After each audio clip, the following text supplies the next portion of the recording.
All through his life, Confucius advocated filial piety, and as part of his legacy, classic filial piety gives an account of a dialogue between Confucius and his disciple Zheng Shen on the subject of filiality.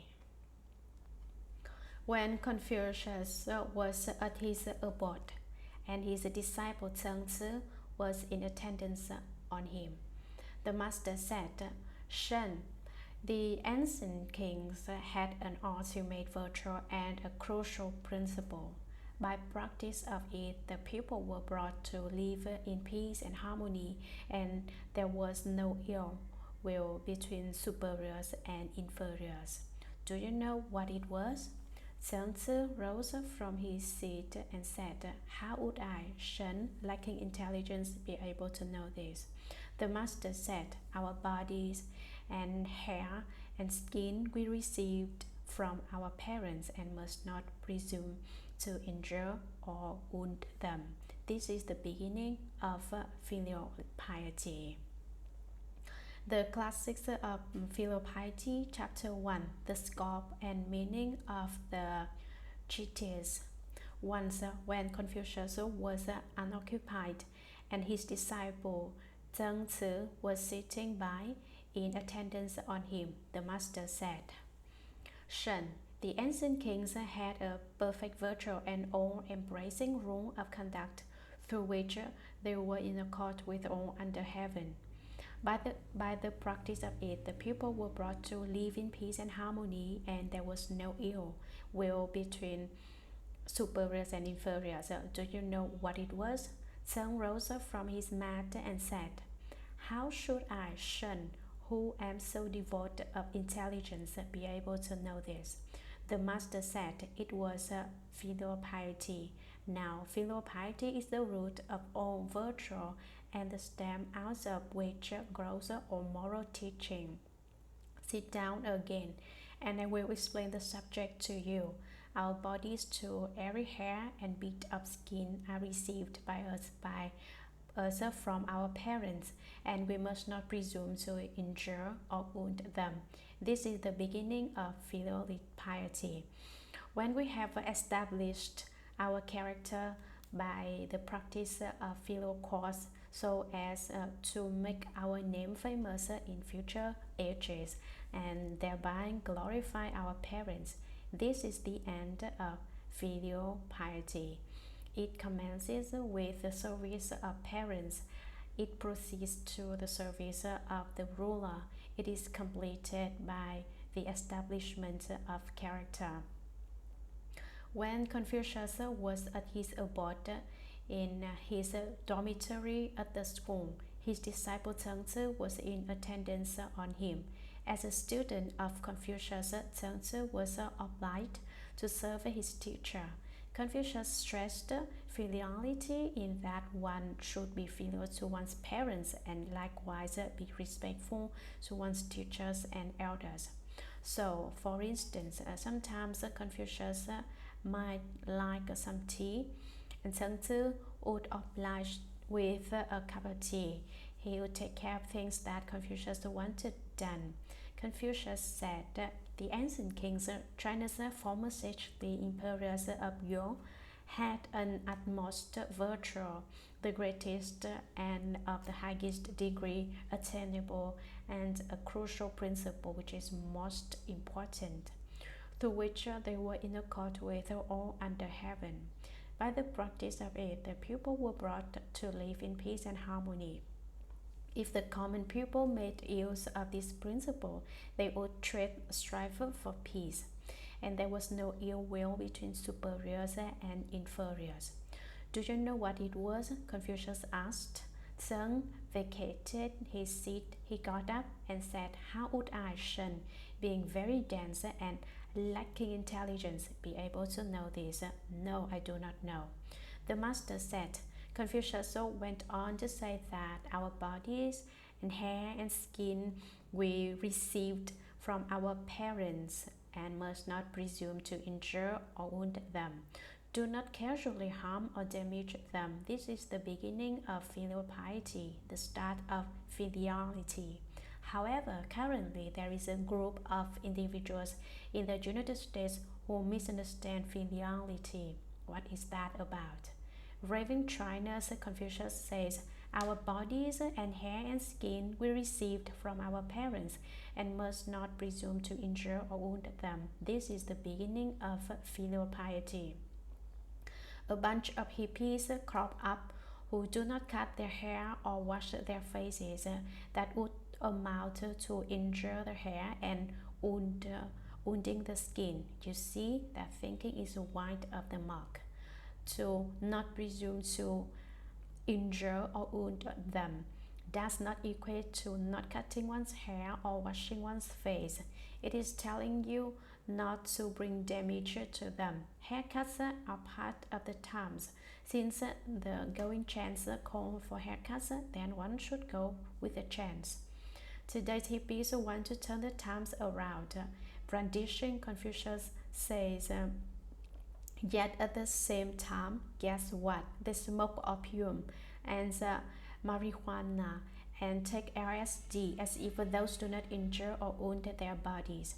Those things kill off who knows how many body cells, ruin their health, and practically run their bodies down. They chalk it up to filiality, and meanwhile their parents are the furthest thing from their minds, consigned to oblivion. Ask them who their parents are, and they draw a blank, and they are supposedly observing Chinese filiality. That is a complete mix-up. This erroneous thinking needs to be completely corrected. From refusing to cut their hair to engaging their bodies in shady dealings, even robberies and vices, where do you suppose they will end up? If one day they should get gunned down, that would truly be unfilial. Once they get into illegal dealings or robberies, they will either end up killing some policemen or getting killed by the police. Now, is that to not presume to injure or wound them? The beginning of filial piety. What a mistake. Me being in this country, I wish for this country's citizens to follow rules and abide by the law, and therefore I hope to set this deleterious habit right. Do not give in to hatred and resentment. Adopt the nature of the sages and worthies. Be careful with your thoughts and actions. Wherever we are, we should be of benefit to the local people, so that country and to the world. Do not be a menace to the world. That is my wish. If everyone behaves this way, rejecting work and refusing to be productive, this country will definitely go downhill. Therefore, as we are now learning the Buddha's teachings, we should all take up jobs, and by working at our jobs, help the world and humankind. By setting good examples ourselves, we influence society so that human minds as a whole will change for the better. That is the responsibility of Buddhists. The United States has a great legal system and many fine institutions, especially the education system, which has made education widely available and better. It serves as an exemplar for the world. Just one more thing to add to that. If everyone also learns to be filial to his or her parents, and as it is said, a superior person tends to the basis, for when the basis is established, the way comes forth. Filial piety and fraternal regard, are they not the basis to being human? If they can further find that basis and source, then when everyone is filial to their parents, this country will definitely prosper. A superior person needs to find the foundation and source, and once the foundation and source can stand firm, the way will come forth. What is the foundation? Filial piety toward parents and fraternal regard for siblings, i.e., courtesy toward one's siblings and peers, no fighting. Filial piety and fraternal regard are the foundation for everyone.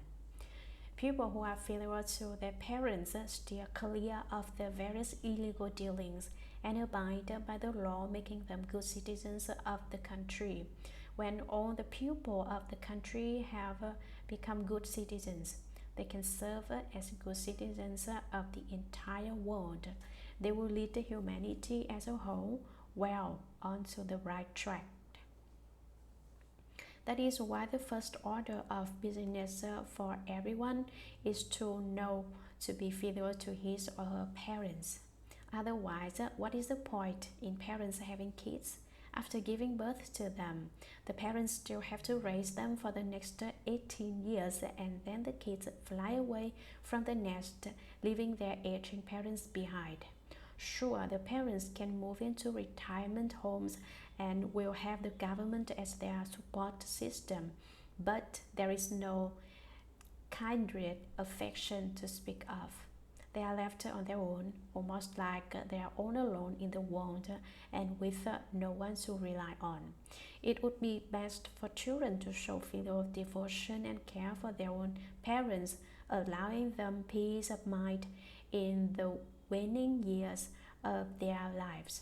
Or else, once the kids grow up, they fly away just like birds, off to no one knows where. Of lambs and crows. A Chinese saying goes, "A lamb kneels to nurse, the crow returns to feed its parents." When a young crow grows up, it finds the food for its parents and nourishes them until the old crows are strong enough to fly again. Only then will the young crow's duties come to an end. Therefore, to the Chinese pupil, the crow is the filial bird. When a suckling lamb takes milk from mom, it kneels down on its forelegs. Humans who fail to be filial to their parents do not even measure up to lambs or crows. That is not intended as a put down, rather a principle that everyone should be aware of. It is especially efficacious if humans can be filial to their parents. How is that so? The story of Kuo-chu. There is a Kuo-chu burying his baby story in China that goes like this. Kuo-chu was a very poor man, the poorest of the poor. He had a wife and a baby son. He also had a very old mother. His mom had lost all their teeth and could not eat any solid food. So she would take the milk of her daughter-in-law, that is, up until the baby came along. Now, with 2 mouths to feed, there was not enough milk to go around, and both the grandma and the baby were left hungry. If the milk were to go to feed grandma, the baby would starve to death. If the milk were allotted to the baby, grandma would die. So it was up to Kuo-chu to come up with a solution. Kuo-chu talked it over with his wife and, being the most filial person, presented this rationale. Since we both were still young, we could have many more children in their long, myriad life ahead. But Mom was very old and her days were numbered. So they should dispose of the baby for now to focus on keeping Mom alive. Tough as it was for his wife to give up the baby in order to fulfill their filial duties, she relented in the end. After reaching a decision in their family meeting and with the baby in tow, the couple headed out to the wilderness. What had been their pride and joy, they were now going to bury in the ground. No sooner had they begun digging than they hit the jackpot, a huge trove of gold and silver ingots, and all with the wording "Heaven's gift to filial son Kuo-chu" inscribed on them. The idea to bury the baby came about because they were poor. Now that they had struck it rich, they could afford to scrap that plan. This public record is well known to every Chinese person. Many Chinese willingly follow filiality not out of greed for riches, but because they recognize the importance of filial piety. 5. It's a transmission and translators. 5th, the translators. According to some editions of the sutra, the Earth Star Sutra was translated by a Chinese Tripitaka master, Dharma master Fa Deng, Dharma Lampa, circa the late Chen dynasty. Some other editions list the translator as follows: translated by Tripitaka master Shramana Shikshananda of Udayana during the Tang dynasty. Udayana during the Tang dynasty. During the Tang dynasty, roughly bordering China's Yunnan province, there used to be a kingdom whose name Udayana, which had a mythical origin. Legends had it that at a time when the kingdom did have a name which was beyond recall, its emperor, who was a Helis, prayed to the deity of the local temple for a son. Out came a baby boy from the forehead of the deity's image. Isn't that incredible? However, this baby boy refused to drink milk, no human milk, no cow's milk for him. Later, an adder-like structure appeared on the ground, and the baby boy would nurse on the milk produced from the earth. That was how the country got the name Udayana, a Sanskrit term meaning earth milk. No ordinary cow's milk, mind you, but earth's milk, thus the name Earth Milk Kingdom. Quite a legend. A Tripitaka Shramana hailed from Earth Milk Kingdom. Speaking of the term Shramana, since its Chinese transliteration is shaman, sand dog. Some Dharma masters poorly versed in the lecturing of the sutras would explain it like this: sand, river sand, sand door, a door made of river sand, and this monk goes in and out of that door, thus shaman, sand door. That is wrong. Shramana, a Sanskrit term translated into Chinese, means diligently cultivating precepts, samadhi, and wisdom, putting an end to greed, hatred, and ignorance. The phrase has the same meaning as shramana. Diligently cultivating precepts, samadhi, and wisdom.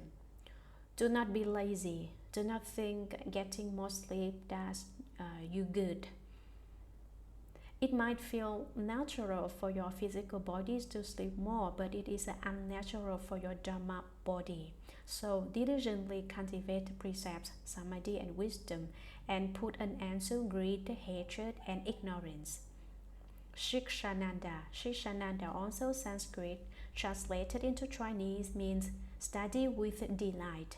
This Shramana was never lazy and was most delighted in learning the Buddha Dharma, learning the Shuragama Mantra, the Great Compassion Mantra, and all the areas of Buddhist studies. It gave him great joy, thus his name Shikshananda. Translated. To translate is to render the Sanskrit text into Chinese. It refers to an exchanging the identical texts in Sanskrit for Chinese. The Chinese word for to translate is yi.